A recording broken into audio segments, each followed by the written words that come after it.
Si bien en Olin nos hemos caracterizado por hablar de los orígenes del deporte en alguna situación en específico, hoy vamos a tratar un capítulo que es especial, interesante, que viene pues hermanado con el episodio anterior donde hablamos del inicio de la televisión y el deporte, que es la incursión de la televisión en el fútbol, que fue clave no solamente para esta comunión entre fútbol y el medio de la televisión, también fue importante porque posicionó a México como un lugar fundamental para buscar negocio en los deportes y también en la televisión, a tal grado que hasta la FIFA vio en el modelo mexicano una forma de crear y de expandir su negocio a lo que es hoy en día. Así que no tengo miedo en asegurar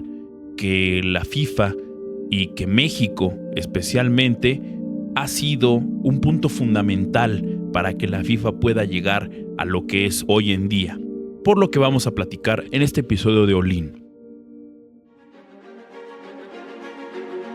País en movimiento, realidad en movimiento, cuerpo e historia en movimiento. Para Sonidera Central, esto es Olin, un podcast sobre la historia del deporte en México, con el maestro Juan José Sánchez.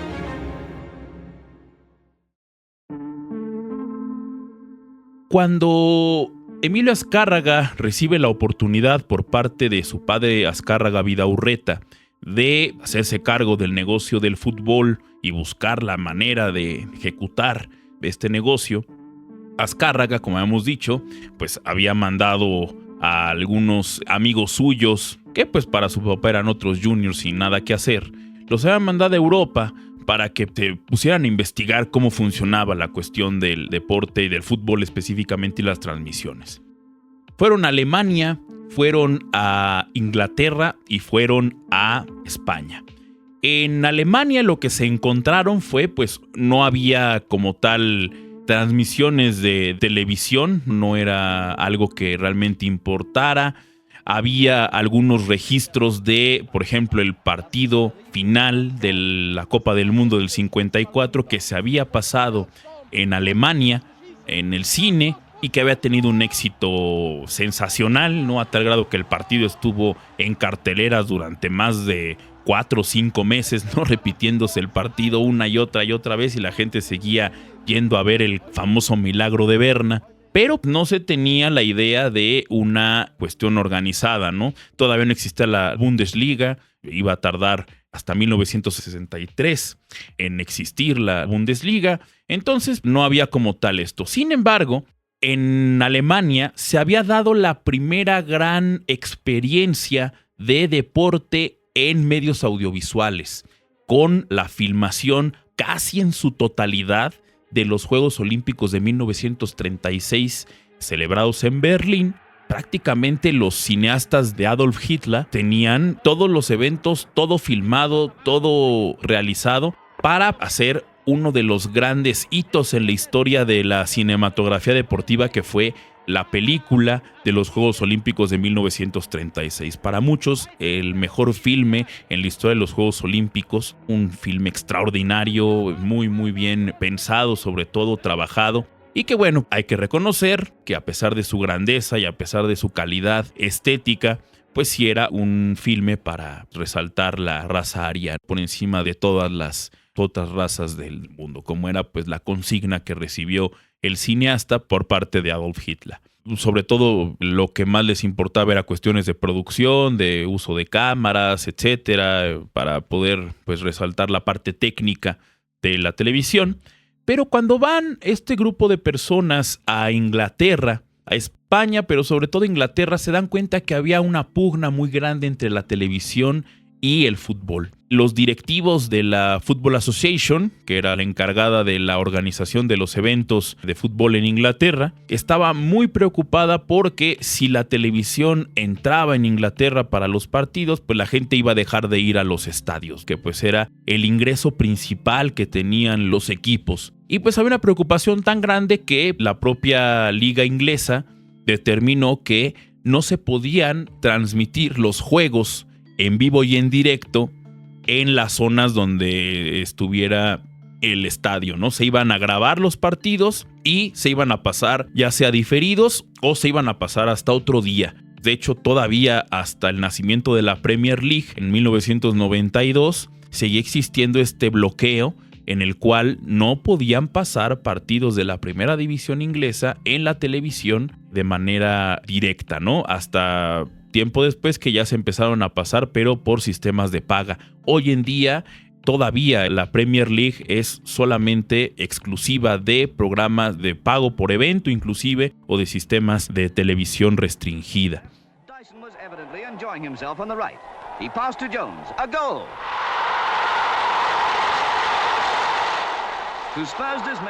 Sin embargo, en este viaje obtienen una conclusión muy importante. El negocio de la televisión y del fútbol no es del todo oneroso, no es del todo favorable, ¿no? Los números no resultaron ser tan claros para la gente que había llevado Emilio Azcárraga Milmo a Europa. Pero se dan cuenta de algo. Había ciertos duelos, ciertos partidos que levantaban tal expectativa que al momento de transmitirlos, muchas de las marcas comerciales querían formar parte de este evento. Y nos referimos a los famosos derbis o, en el caso español, clásicos.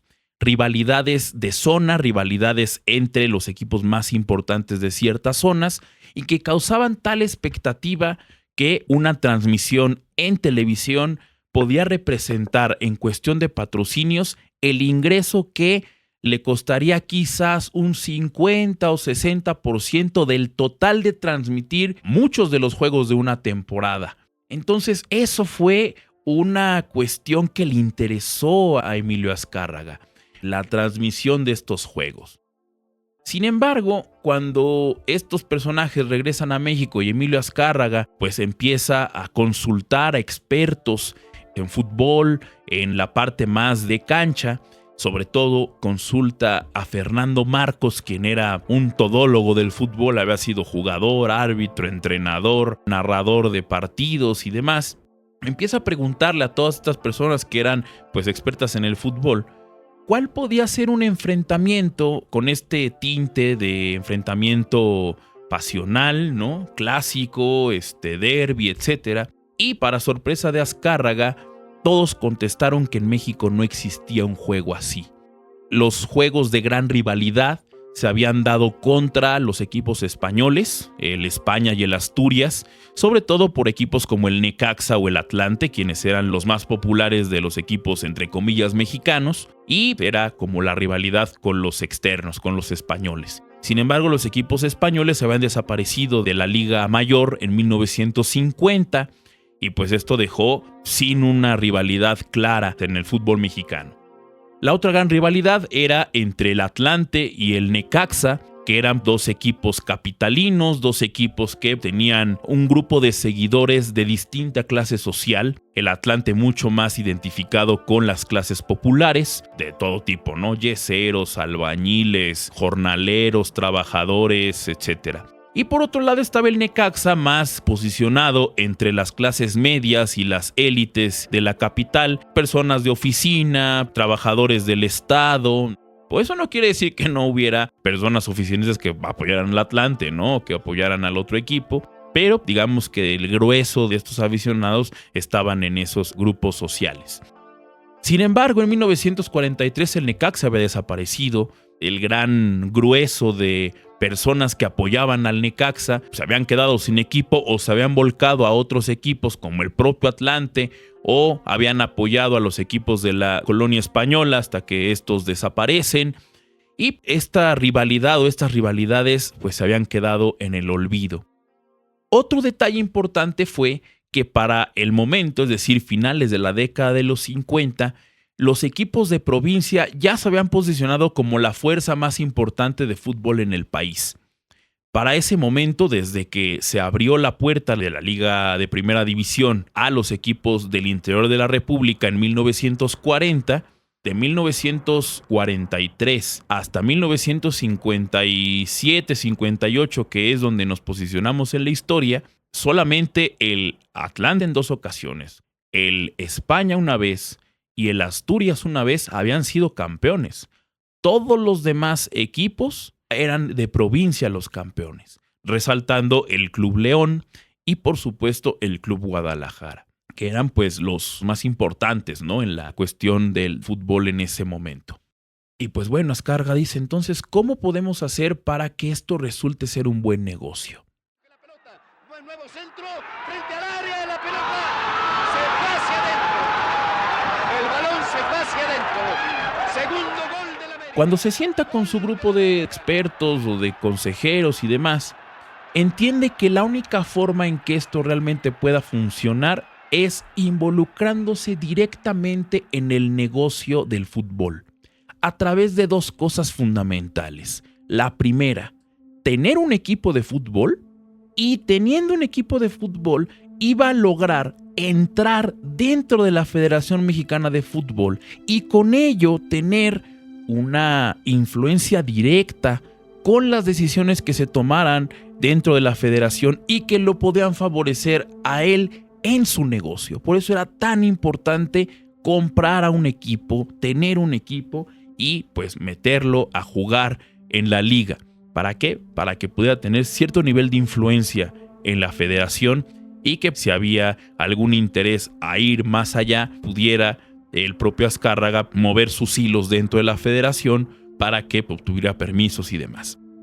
Esto fue recomendado sobre todo por parte de estos consejeros porque decían que la idea importante de meterse en el fútbol, al ver cómo el caso de Alemania había logrado tener un furor tal por la consecución del título de 1954, al ver cómo la gente se había volcado a las canchas chilenas por haber conseguido la sede del Mundial de 1962, una de las ideas importantes para este grupo era posicionar a México para que pudiera ser en 1970 sede del Campeonato Mundial de Fútbol y con ello volcar al país y volver a un país que era partidario del béisbol, partidario del fútbol, partidario de la lucha libre, que se enfermara, podemos decirlo así, de fútbol, que fuera el deporte nacional, el deporte más importante del país y que dejara de una vez por todas al béisbol en un segundo plano. Y eso solamente se iba a lograr si México podía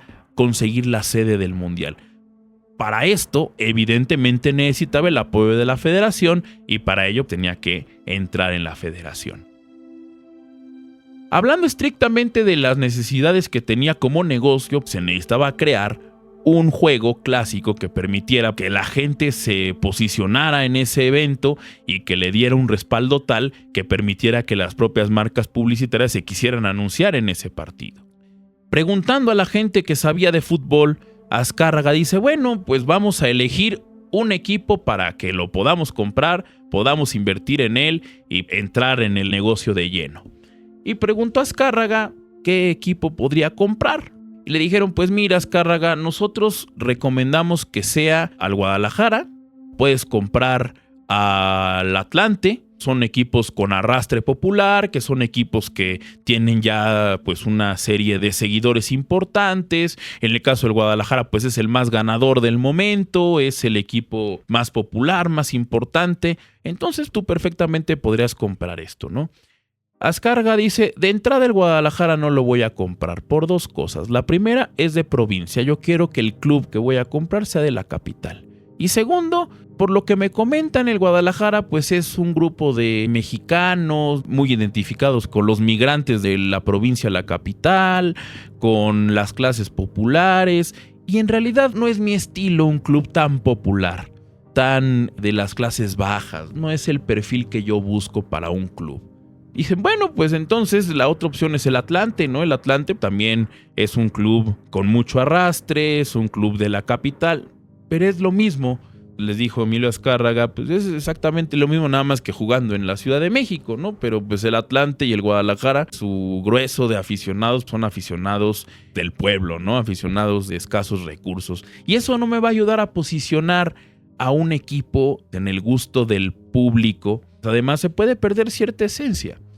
¿Qué otros equipos puede haber? En la capital está el Necaxa, pues es un equipo que había desaparecido, que volvió a entrar, que podía ser una buena opción, pero que no le terminaba de gustar tanto el vínculo que tenía con el gobierno, con la clase de oficinistas. Y bueno, preguntó por otros equipos, dijeron, bueno, pues la otra opción que tienes no es la más recomendable, de hecho no te recomendamos, pero es el América.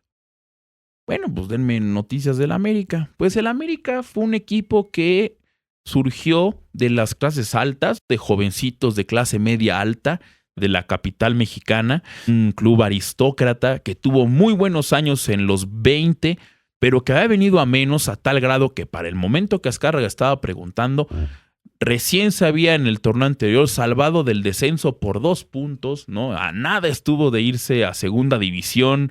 Era un equipo plagado de extranjeros, muchos extranjeros que no tenían talento, pero que cobraban muy bien y que pues era muy visto el América como este equipo que traía extranjeros muy caros, extranjeros que le daban cierto realce, ¿no?, al equipo. Y Azcárraga vio en este equipo el punto que él buscaba, un equipo aristócrata, un equipo con viejas glorias, pero siempre con cierta soberbia. Veía por encima del hombro a los demás. Quizás era el rico venido a menos en ese momento, pero siempre haciendo gala de su cuna, ¿no? Sacando la cuna por delante y diciendo como nosotros aquí no somos iguales a los demás. Y a Azcárraga le pareció fascinante esa historia del América. Y decide comprarlo y dice, bueno, ¿y quién es el dueño del América? Le dicen que es Isaac Besudo. Isaac Besudo, que era el dueño en ese momento de la refresquera Jarritos. Y que bueno, además para Azcárraga pues le vino como anillo al dedo, porque Jarritos tenía una deuda con Emilio Azcárraga por publicidad diversa en los programas de televisión de Telesistema Mexicano, y también era muy fácil hacer negocios con Isaac Besudo, quien estaba mucho más preocupado por vender al América que realmente por retenerlo. En una reunión se sentó Azcárraga, le dijo que le vendiera el equipo. Besudo dijo que cuáles eran las cuestiones. Azcárraga dijo, la deuda que tienes de Jarritos se elimina y también te vamos a dar un paquete para publicidad en los diversos canales que tenemos y un pago de 100,000 pesos en efectivo, en cheque, para que esto se pueda finiquitar. Besudo pues no solamente aceptó, sino que dijo, pero por supuesto, bienvenido sea, y hasta dinero iba a ganar Besudo de la operación que él deseaba fervientemente hacer. Y así es como Azcárraga se hace del América, pagando 100,000 pesos nada más y pues algunas otras cuestiones en su propio negocio de la televisión.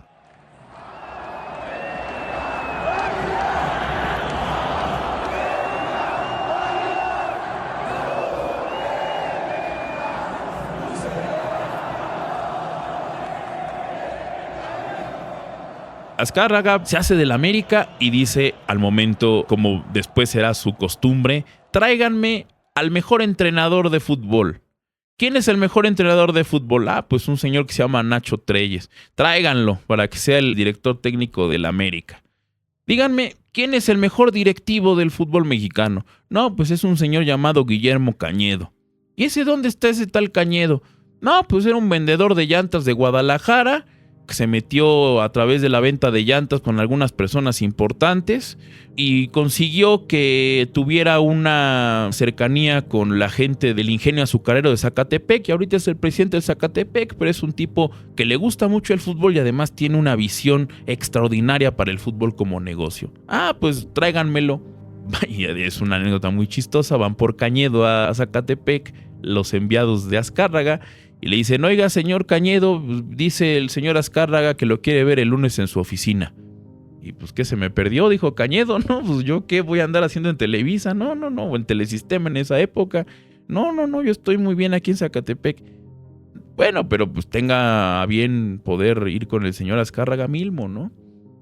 El caso es que bueno, Cañedo va, lo llevan a la oficina de Azcárraga Y cuando está ahí con Azcárraga, le dice Emilio Azcárraga Milmo: señor Cañedo, pues vamos a hablar de números. Me gustaría que usted fuera presidente de la América a partir del día de mañana. Se viene acá a la capital, acá vamos a poner una casa, le vamos a poner todo lo que usted necesite y a partir del día de mañana usted ya se presenta en las instalaciones de Telesistema para que le demos una oficina y empiece ya a laborar con nosotros. No, ¿cómo cree, señor Azcárraga? Agradezco mucho, pero pues yo tengo un compromiso con la gente del Ingenio, ¿no? La gente de Zacatepec, acabamos de ser campeones, no puedo yo dejarlos de esa manera. Y Azcárraga le dijo: usted el día de mañana se va a presentar aquí, va a ser el presidente del Club América, que es el club que acabo de comprar, y a partir de mañana lo espero, su oficina va a estar ubicada en tal piso. Creo que no nos estamos entendiendo, señor Azcárraga, yo no puedo formar parte del América porque yo estoy comprometido con el Zacatepec. En eso el señor Azcárraga empieza a escribir un cheque, termina de escribir el cheque, se lo pone en la mesa a Guillermo Cañedo. Guillermo Cañedo levanta el cheque, ve a los ojos a Emilio Azcárraga y le dice: señor, mañana estoy aquí a las 7 de la mañana para trabajar con usted. Se cuenta que Azcárraga le ofreció casi 20 veces lo que ganaba en Zacatepec a Guillermo Cañedo. Como decía Álvaro Obregón, no hay un militar que aguante un cañonazo de 50,000 pesos, pues tampoco hay un directivo que aguante un cañonazo de Emilio Azcárraga Milmo. Y así fue como llegó Cañedo a la América, y Cañedo fue el que empezó a crear a este gran club. Cañedo fue el que dijo: bueno, pues ¿cuál es la idea del club? Y dice Azcárraga: yo quiero un club que rivalice directamente con el Guadalajara. Y Cañedo, que además tenía una rivalidad importante con el Guadalajara porque era el presidente de Zacatepec y Zacatepec era el rival más enconado del Guadalajara en ese momento, pues dijo: perfecto, ¿no? Pues estamos hablando en el mismo idioma. Y pues dijo: hay cartera libre y lo que quiero es que formes un equipo con los mejores extranjeros que puedas tú traer para rivalizar directamente con el Guadalajara. Cañedo se va acompañado de algunos expertos en fútbol como Alejandro Scopelli, tiempo después será con Panchito Hernández. Se van a Sudamérica a ver jugadores, ¿no? Y trae en esa primera gran oleada de jugadores a José Alvesague, a Babá, a Urubatao, compra a Ney Blanco, a varios jugadores que venían de Brasil, que pues era el lugar más importante de fútbol en el momento, y arma un equipo extraordinario de fútbol. Y empieza a rivalizar con el Guadalajara, pero el Guadalajara seguía siendo el mejor equipo de México. Empieza a haber esta pugna entre los dos equipos y al final el Guadalajara salió vencedor. Sin embargo, el América, al haber logrado ciertas victorias contra el Guadalajara, a pesar de que al final perdía el campeonato, empezó a generar ruido. Y además, respaldado por toda la maquinaria de la televisora, pues el propio América empezó a ser muy popular y sobre todo algo muy importante: ganar o perder el América, en las pantallas de Telesistema Mexicano, el América iba a aparecer y se iba a hablar del América. Y en todos lados íbamos a decir que el América, a pesar de haber perdido, jugó bien, jugó mejor que el Guadalajara, hizo todo para ganar, pero bueno, al final resultó una mala fortuna y por eso perdía. Pero era que en el gusto de la gente se posicionara el América, pero sobre todo en el disgusto de la gente. Era crear al gran villano, al gran rival, a aquel personaje que, aunque tú estás viendo que está siendo derrotado, al final termina la opinión pública de la televisión diciendo que no, que en realidad el equipo que perdió jugó mejor y que si perdió fue por el arbitraje o por mala suerte o por lo que sea. Y cuando ganaba, obviamente, se había acabado el tiempo del Guadalajara, era el momento del América, que era el mejor equipo de México. Y al hacer tan patente y decir tantas veces lo mismo, como dice el dicho, una mentira dicha muchas veces se convierte en una gran verdad. Y así fue como el América se posicionó en el gusto y sobre todo en el disgusto de la gente para rivalizar con el Guadalajara. El equipo juegue, rinde igual, y hoy se demostró por qué el América es el mejor equipo que hay en México. Pero Azcárraga no se detuvo ahí. Azcárraga quería seguir en este ámbito deportivo y se aventuró a crear el primer gran megaestadio en la historia del deporte mexicano, que fue el Estadio Azteca, y también a conseguir el Mundial de Fútbol de 1970. Pero esto, las transmisiones de 1962 y cómo le hizo para conseguir el Mundial de 1970, seguramente las platicaremos en otro episodio de Olin.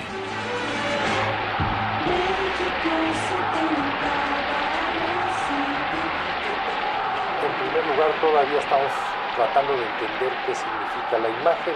En el fondo, la imagen es como piensas tú, piensas en imágenes, no piensas en palabras. Tú puedes ayudarnos a producir los contenidos que nos merecemos todes. Te esperamos en patreon.com/todo menos miedo.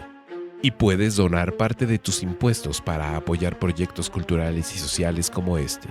Solo escríbenos a altavoz.ac@gmail.com. Olin es un podcast creado y producido por Sonidera Central y Altavoz Social y Cultural AC. Guión y locución: Maestro Juan José Sánchez Bracamontes. Producción: Sebastián Morales, Gabriel Astorga y Benjamín E. Morales.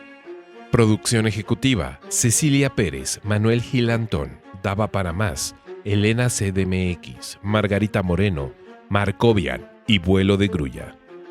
Edición y diseño sonoro: Jorge Mendoza, Katia García, Fernando Jiménez, Nicolás Galán y Alejandro Blanco. Música original: Alejandro Blanco. Agradecemos a Juana, Aleida Savi, Mariana Gómez, Alfonso de la Rosa, Chiquitillo, Diablo Sayayín, Diana R. Banda, Edith A.M., Iracuzne Incierte, Isabel Pedro, Giovanna Hernández, Juanga, Néstor Gelipe, Tremendo Guanajo, Claudia Olivia Gama, El Indio Ladino, Evaristo Bedriñana, Gabriel Astorga, Jonathan Santos, Jorge Mendoza, Juan José Sánchez, Marta Lilia Morales, Media Luna, Amaranta Cabrera, Diego Echeverría, Iván Said Martínez, Lau Baneco, Natia Mezcua, Noemí Aragón, Rodrigo Morales y Jair Orozco, su apoyo incondicional para la realización de este episodio.